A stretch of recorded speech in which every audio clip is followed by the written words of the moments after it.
Hello students, welcome to my channel. आज हम लोग नीट 2025 के क्वेश्चन को सॉल्व करेंगे। क्वेश्चन कह रहा है to an AC power supply of 220 volt at 50 hertz, a resistor of 20 ohm, a capacitor of reactance 25 ohm, and an inductor of reactance 45 ohm are connected in series. The corresponding current in the circuit and the phase angle between the current and the voltage is respectively. अच्छा, आपको दो चीजें पूछी गई हैं। एक current पूछा गया है, दूसरा फेज एंगल पूछा गया है। किसके बीच में? करंट और वोल्टेज के बीच में। अच्छा, तो यहाँ पर हम डायरेक्ट फॉर्मूले का यूज करेंगे in the terms of finding out the current.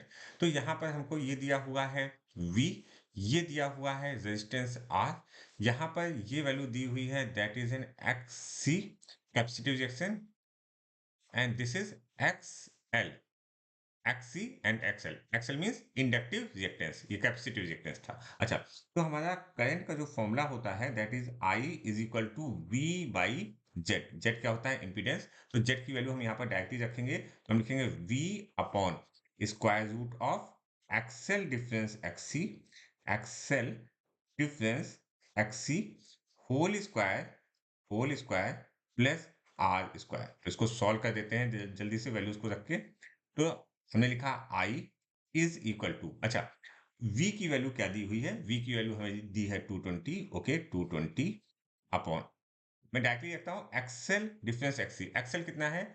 XL है 45 माइनस 25, तो ये वैल्यू कितनी होगी? That is 20 square. तो स्क्वायर रूट ऑफ, मैंने लिखा 20 स्क्वायर। किसका किसका इसका डिफरेंस लिया है? ध्यान से रखिएगा, 45 माइनस 25 का, तो ये 20 आया, प्लस आर की वैल्यू अगेन 20 है, तो मैंने लिखा 20 स्क्वायर। ओके, अच्छा, अब आप इसको सॉल्व कर देंगे तो हमारी जो वैल्यू आएगी that is 220 upon 20, 220 upon 20 root. अच्छा, तो ये और ये कैंसिल हो गया, और 2 ये आ गया 11। ठीक है, तो ये आया 11 मल्टीप्लाइड बाई, हमको 1/√2 की वैल्यू याद रखनी है।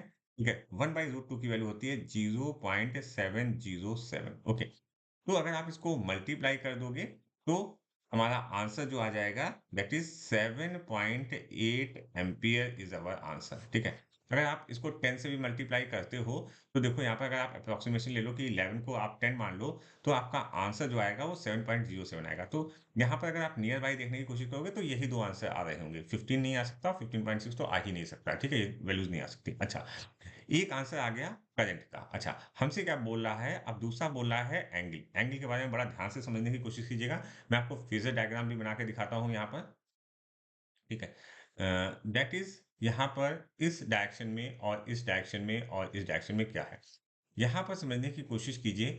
यहाँ पर हम V को भी मार्क करते हैं और V फॉर द रेजिस्टेंस, और करंट को भी मार्क करते हैं। अच्छा, यहाँ पर हम XL को मार्क करेंगे और यहाँ पर हम XC को मार्क करेंगे।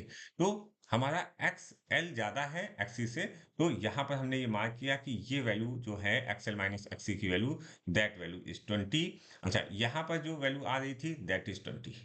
ठीक है, ये 20। तो यहाँ पर जो एंगल आएगा, ठीक है, ऐसे करके ये जो एंगल आएगा ये वाला एंगल, ठीक है, ये 20 है, ये 20 है, तो डेफिनेटली ये कितना आएगा? 45 आएगा। अच्छा, अब आप इसको सॉल्व कैसे करेंगे? अगर आपको इसको सॉल्व करना हो तो हमारे पास एक फॉर्मूला होता है tan फाई। ये तो मैंने समझा दिया। जैसे tan phi is equal to X L minus X C upon R, ये फॉर्मूला आपको आना चाहिए।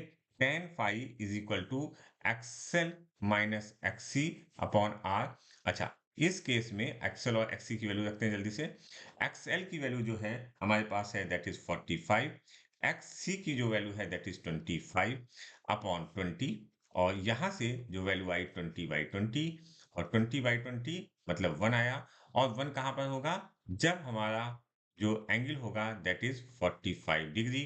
तो हमारा फेज एंगल जो आएगा बिटवीन करंट, करंट कौन सा है? करंट यहाँ इसी डायरेक्शन में दिखाते हैं, वी वाले डायरेक्शन में जो रेजिस्टेंस का डायरेक्शन होता है। ठीक है, यहीं पर रेजिस्टेंस का वी होता है, यही करंट होता है। और जो रिजल्टेंट है, ये रिजल्टेंट वाला है। ठीक है, ये जो वोल्टेज ये बोल रहा है, ये रिजल्टेंट के बारे में बात कर रहा है। तो ये रिजल्टेंट वोल्टेज होगा यहाँ पर। तो उसके बीच में जो एंगल आ रहा है दैट इज 45 डिग्री। तो हमारा answer 3 is correct for this question.